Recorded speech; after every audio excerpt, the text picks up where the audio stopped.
Hello. Today I'll be showcasing the features of ladders in Dreadnought, specifically relating to parkour.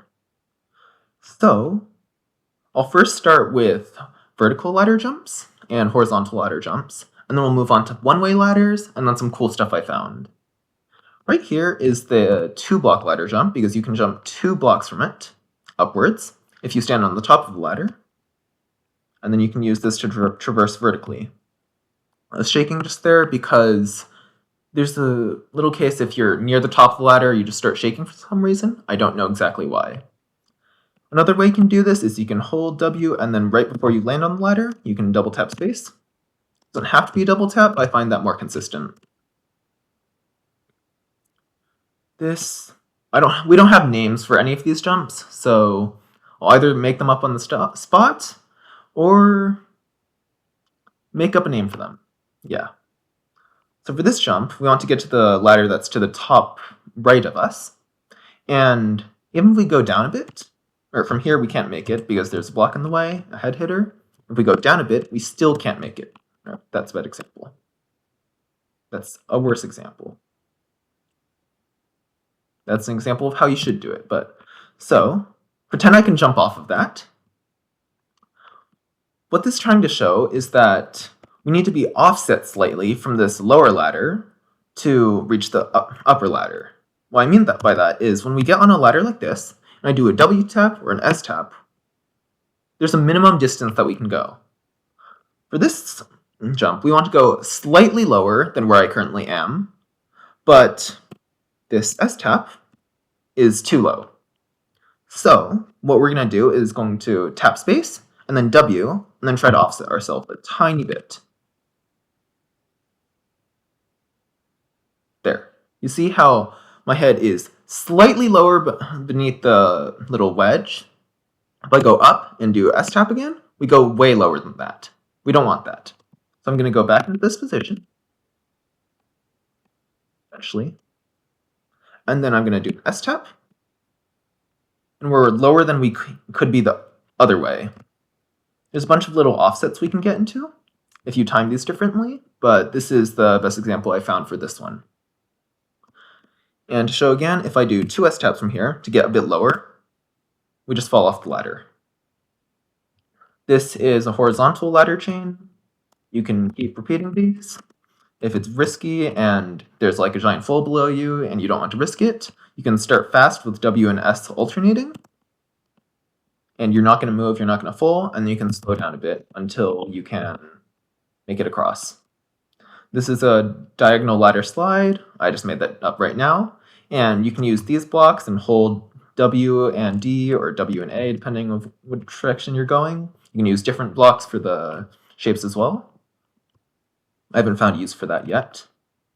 This is one of our first one-ways. We discovered this before the new blocks were added, the new block shapes, which I'll get into in a bit. But normally you can't get through here. If you tap S just as you land on the bottom ladder and you're falling off of it, you should be able to get through. Maybe. Work in testing.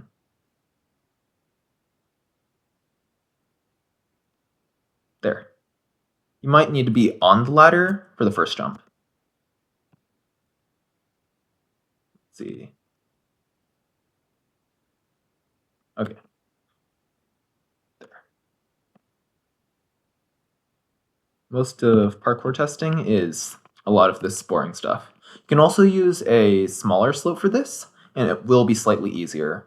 The second ladder is because it's sometimes easier if you have a second ladder for alignment. Some people prefer it.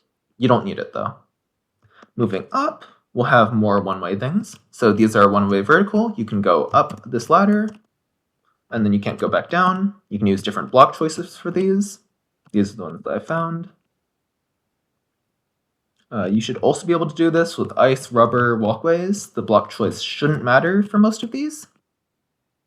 Actually, rubber might have different issues with this kind of jump, but we'll get to that later.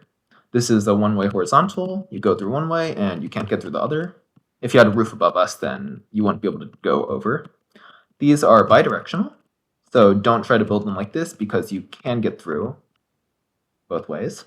This is a one-directional upward ladder, so you can only go up, you can't go to the side. For this one, I'm going to like spam buttons. And we get to the top, but you can't go backwards. You can't go down the ladder is what I mean. Now we're going to go over to the fun stuff.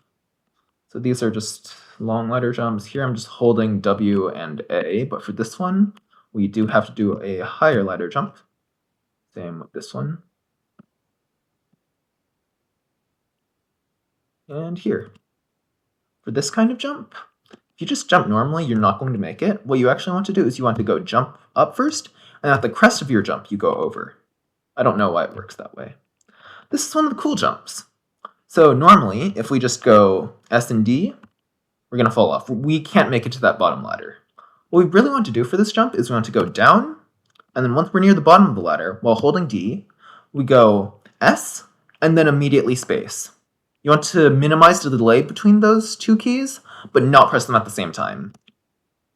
Now that cancels our downwards vertical momentum for some reason, and we get to land on this other ladder.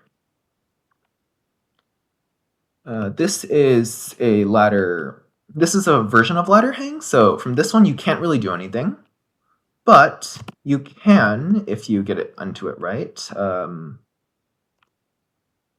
do I do this one? Yeah, you can get over here, which you can't normally do from up here. This jump is not possible, or fall is not really possible, but you can get onto the ladder from here. I don't think I can demonstrate it right now. It took a lot of attempts. I'll show a video of it somewhere.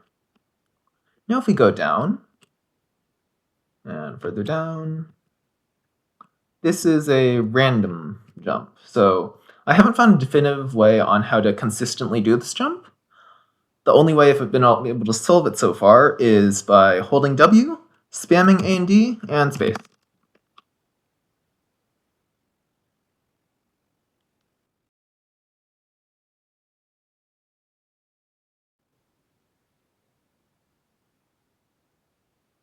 Yay, thank you for watching.